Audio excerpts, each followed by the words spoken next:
Morning television has always carried with it a promise, a warm, comforting space where the day begins not with conflict, but with laughter, banter, and familiar cheer.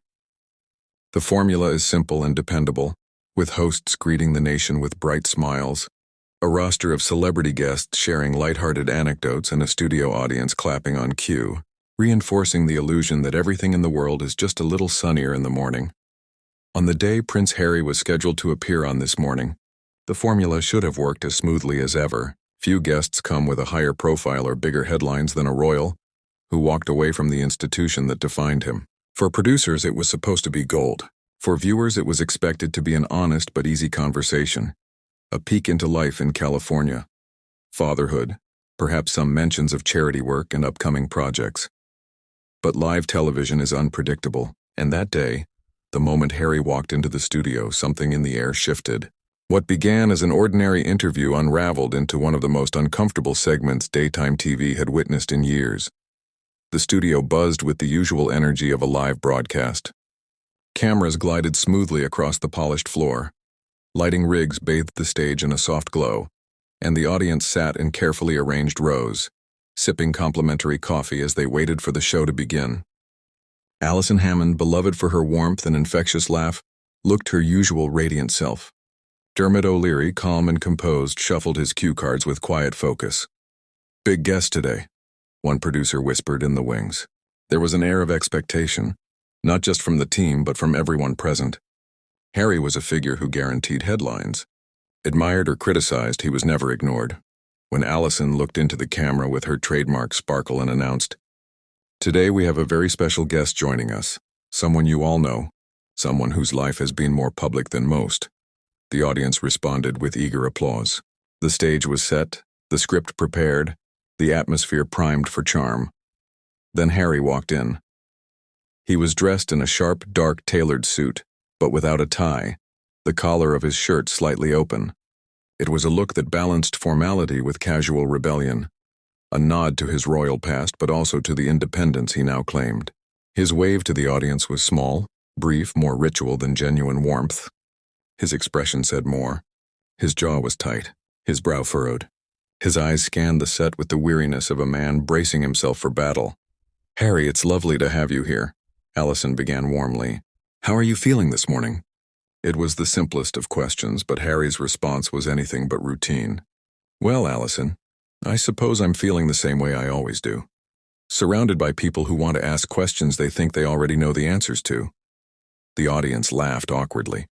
Alison's smile faltered for only a second before she recovered. Dermot, however, raised his eyebrows. It was the first sign this interview would not follow the usual script. "Oh, we're just excited to chat with you," Alison tried again. "Tell us, how's life in California? Settling in with Meghan and the kids?" Harry's reply was sharp. "California is fine. At least there I'm not hounded every waking moment by the British press. Or," he added, glancing at Dermot, "by television presenters looking for their next headline." The air thickened. Dermot responded evenly. "We're not looking for headlines, Harry, just giving viewers a chance to hear from you directly. Surely that's something you value, considering how often you've said the press misrepresents you." Harry smirked. "Yes, well, the difference is, Dermot, I can usually choose who I speak to. Today, apparently, I didn't have that luxury." Alison jumped in, determined to smooth things over. "Oh, come now, Harry. Everyone watching at home wants to hear about your projects, your life, and of course your family." "How are Archie and Lilibet doing?" Harry sighed. "They're fine. Perfect, in fact. But every time someone asks me about my children on live television, I wonder, are you genuinely interested or are you fishing for a soundbite?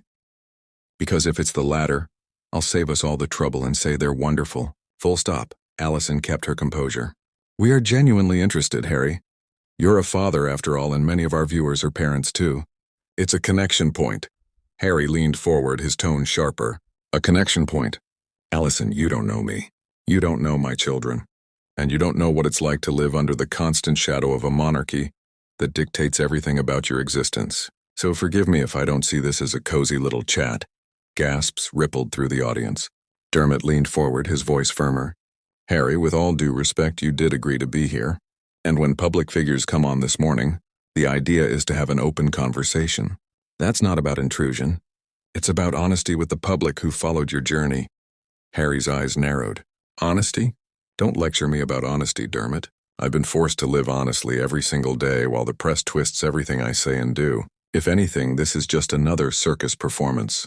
I'm the show pony, and you're the handlers making sure I trot out the right lines. Allison quickly smiled at the cameras. Well, let's take a quick break, and when we return, we'll continue our conversation with Prince Harry. The cameras cut to commercial. The atmosphere remained charged. Crew members avoided eye contact. The audience murmured. On the sofa, Harry sat stiff and defiant, arms crossed. Dermot shuffled his notes with sharp precision. Allison sipped water, steadying herself for round 2. When the show returned, Allison forced brightness into her voice. We're joined today by Prince Harry talking about life, family, and his new projects. Harry, let's dive into your latest charity work. You've been involved with some incredible organizations in California, right? Harry nodded slowly. Yes, though I imagine the specifics aren't of much interest to your viewers. People here prefer the gossip, don't they? Allison pressed gently. I think our viewers are genuinely curious about the positive work you're doing. Harry smirked. Curious, perhaps, but not committed. Charity work doesn't make headlines. My private life does. That's why I'm sitting here, isn't it? Dermot intervened. To be fair, many people are interested in the work you do. We try to give balance. Talk about your projects, but also about the things the public wants to know. That's the nature of live television, Harry scoffed. Balance? No, Dermot. Balance would mean focusing on substance, not trying to trip me up with questions about my wife and children.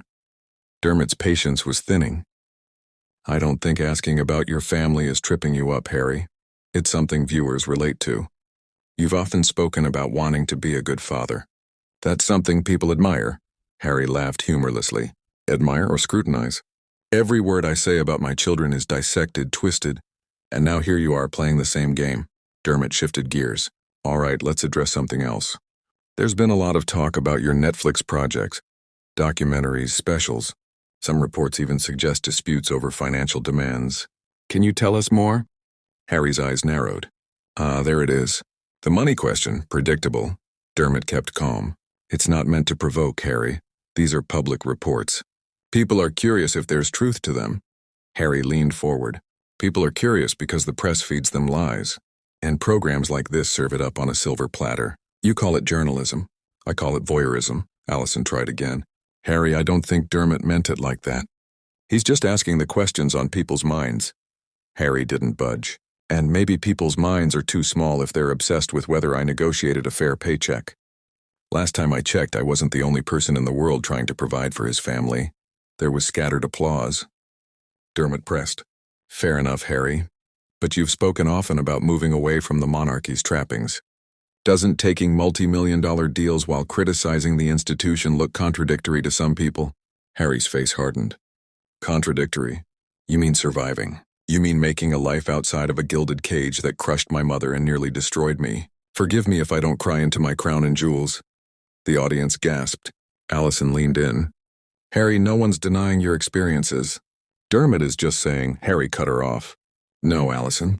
Dermot is insinuating I'm a hypocrite, that I wanted out but still wanted resources to build a life. Newsflash, that's called adapting, refusing to be defined by a broken system. Dermot's composure cracked. Harry, I'm not insinuating anything, but people are watching you criticize the monarchy while enjoying privileges that came from it. That's where the questions come from. Harry's voice was ice. Privileges. Do you think privilege is watching your mother die in a car crash because of the institution's obsession with control? Do you think privilege is being hunted by cameras every single day of your life? Keep your lecture, Dermot. You haven't lived mine. The studio fell silent. Allison tried to interject. Let's not forget we're live. But Dermot spoke low and tight. I respect your pain, Harry, I really do. But there's a difference between sharing your story and sneering at anyone who dares ask a question. This isn't therapy. It's television. Harry smirked. And maybe that's the problem, Dermot. Too much television. Too many people like you pretending to care while digging for drama. Congratulations, you've got it. The air was suffocating. Allison